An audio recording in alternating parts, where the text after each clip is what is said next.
Olá, tudo bem? Meu nome é Antônio Minhoto, você está no canal do professor Antônio Minhoto. Se você gostar do vídeo, deixa teu comentário, deixa teu curtir. Se você quiser, se inscreva no canal, você vai ser notificado das novidades. Sempre que sair um vídeo novo, você vai ser avisado. E é legal para a gente formar essa rede de compartilhamento de conhecimento, tá bom? Espero que seja útil o que a gente vai falar com vocês aqui hoje. Na verdade, eu vou dar sequência ao que a gente já vinha conversando. A gente estava falando sobre direito natural, nós vamos ver agora essa transição. Será que o direito natural prevaleceu até os dias de hoje? Será que nós temos até hoje direito natural na manifestação do direito de uma maneira geral? Vamos dar uma olhada. Então, vou compartilhar aqui para a gente poder dar sequência.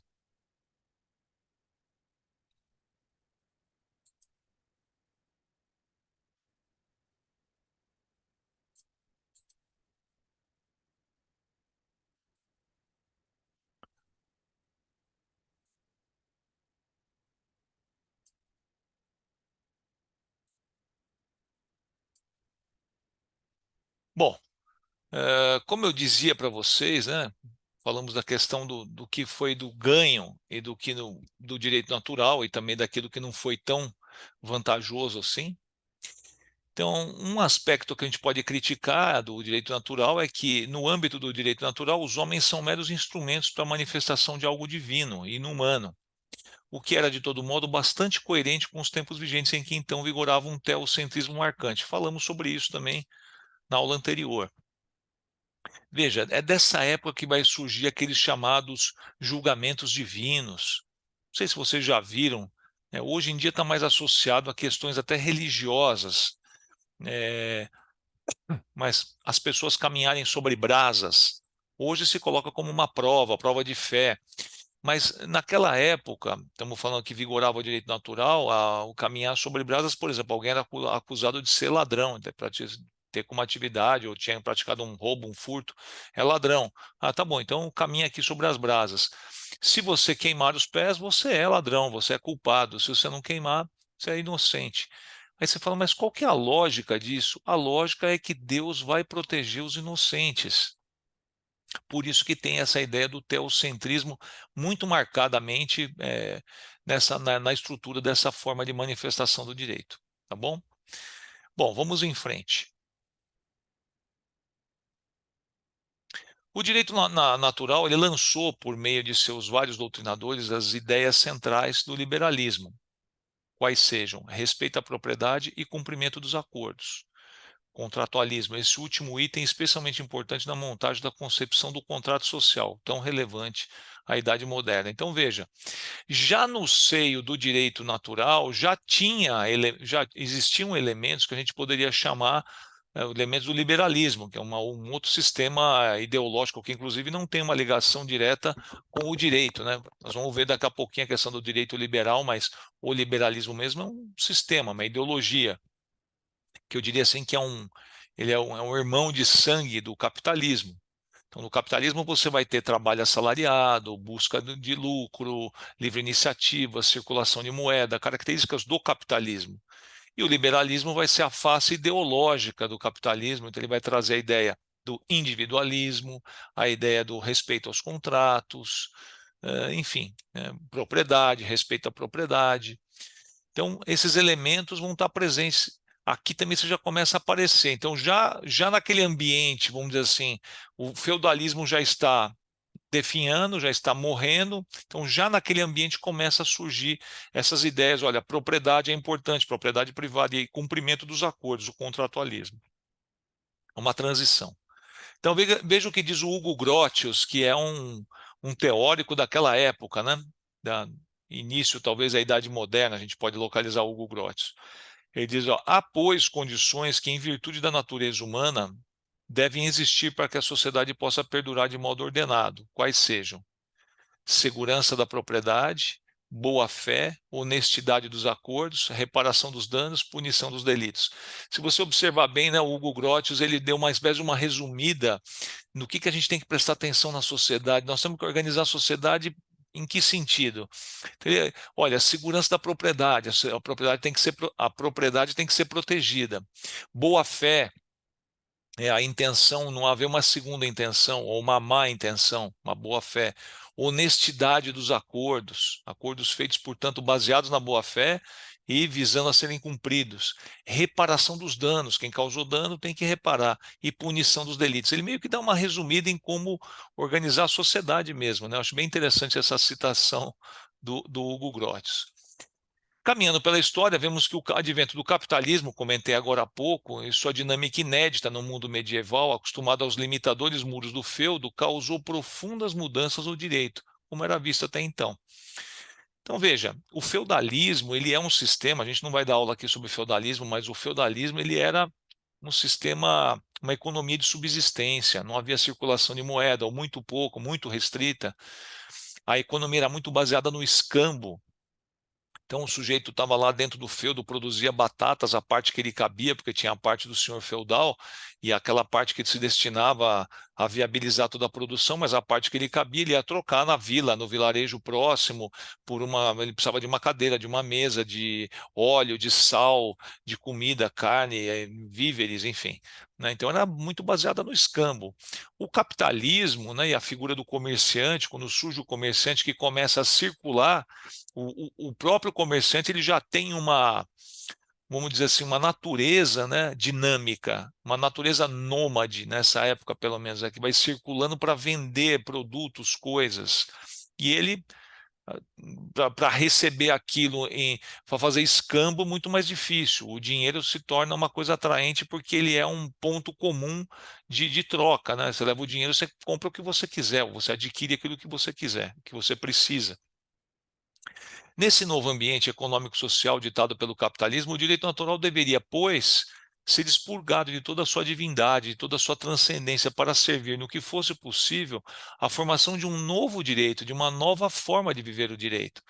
Eu pergunto para vocês, pessoal, pensa, você produzindo qualquer coisa, né, o que hoje a gente chamaria de um empresário, um comerciante, um negociante, para você é bom ou não é bom que tenha múltiplas fontes de direito, que o rei decida de uma maneira, que o papa decida de outra, e o nobre naquela região, naquele local, decida de outra? Quer dizer, você tem muitos regramentos, né, para você poder se situar.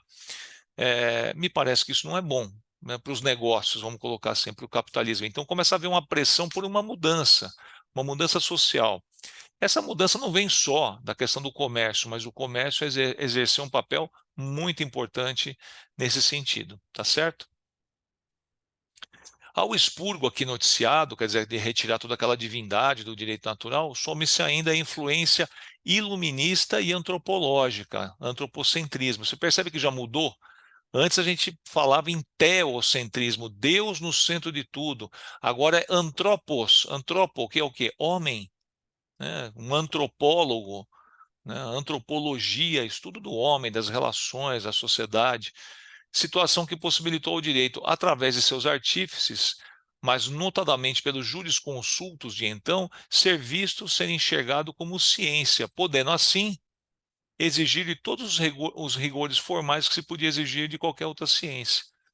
Então, o direito passa a ser visto como algo que pode ser cientificamente abordado, né, justamente para você buscar essa, esse expurgo do que é, divino, do que é religioso, para fazer uma coisa humana, um antropocentrismo. O iluminismo, né, alguns chamam de enciclopedismo, o iluminismo teve um papel muito importante nisso, ele rompeu com essa estrutura teocentrista e colocou o homem no centro de tudo.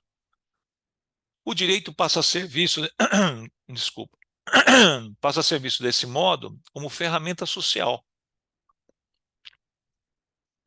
cuja utilização deveria seguir os mesmos ditames econômicos vigentes, ou seja, deveria obedecer e se submeter às mesmas condições, preceitos, premissas, valores, forma, objetivos e prevalência de certas estipulações sobre outras, no universo preconcebido do Estado liberal. Então você vê aí o liberalismo atuando com uma espécie de uma correia de transmissão do capitalismo, né, para fazer essa pressão por ideias. Na verdade, a sociedade, ela é tudo estruturada em ideias, né? Então, o liberalismo cumpre esse papel também nessa condição. Então, tratando de fazer prevalecer as suas premissas, os seus valores, os seus objetivos. E claro que tudo isso influenciou o direito, né? Claro que sim. Formação de um Estado liberal e também de um direito, vamos ver, né? Acho que um direito liberal, né? De start, o exercício da justiça já havia se desprendido suficientemente da figura do rei e da autoridade papal. Esse novo foco foi posto na lei, tomando-se por legítimo, por justo e por defensável só, e somente só, o que estivesse previsto e amparado em lei. Perdão. A lei passa a ser o grande instrumento de regulação da conduta humana, como a gente vê até hoje. Até hoje é assim. Então, a gente tem essa manifestação em relação a isso, né? Então, hoje em dia, você às vezes se depara com uma situação assim, muito extrema, né, muito grave e tal. Uma pessoa que é leiga em direito, ela fala, não, mas tem que ter uma lei para esse negócio aí, né? É até interessante, é quase como se você falasse, bom, se tiver uma lei, tá tudo bem, né? Enfim, mas é interessante de observar. Então, a lei passa a ser um instrumento muito importante, e a lei, quem é que pode criar a lei com essa acepção, com essa natureza generalista, impositiva? É o Estado. Nós já vamos ver. As positivações passam a ter um papel fundamental. O que é positivação, pessoal? É o direito escrito, né? O que está estatuído de maneira escrita na norma. Os documentos escritos já não tinham o caráter simplório de um mero pacto entre o povo e seus governantes de outros tempos, passando a fazer parte de todo um sistema jurídico legal posto, com estrutura rígida e regras internas bem definidas. Percebem como vai se tornando o direito uma coisa mais rigorosa, mais formal, mais lógica, racional. Então, está deixando para trás de maneira definitiva aqueles tempos de direito natural. Nem se fala, então, de Grécia e Roma Antiga mais ainda, tá certo? O que era jurídico era legal, o que era legal era justo. Vou até repetir a frase: ó, o que era jurídico era legal. Está na lei, pode ter uma acepção jurídica. E se está na lei, é justo, né? Então a lei é tomada como algo justo em si.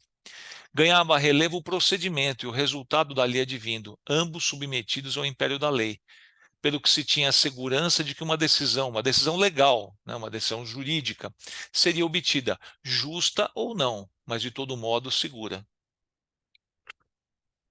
Isso é reflexo direto, pessoal, da influência, especialmente do liberalismo, né, que por sua vez queria prestigiar o sistema econômico capitalista, tá certo? O direito, assim, adquire um cunho utilitarista. Rompia-se, por outro lado, com a concepção jusnaturalista e aristotélica de ligação direta entre direito e moral, para adotar uma visão mais pragmática e utilitarista do direito. Agora eu pergunto, qual é esse direito que veio? Então, um direito com uma visão mais pragmática, utilitarista, instrumental. Que direito é esse? Esse direito nós vamos ver na próxima aula. Eu vou interromper aqui, tá bom? Mais uma vez, para não ficar aquela aula muito extensa, muito maçante. Gostou? Deixa teu comentário aí, deixa teu like, compartilha se você quiser com os teus conhecidos, amigos. Se você quiser se inscrever no canal, vai ser uma honra para mim, tá bom? Obrigado pela sua atenção e até uma próxima. Tchau, pessoal. Valeu!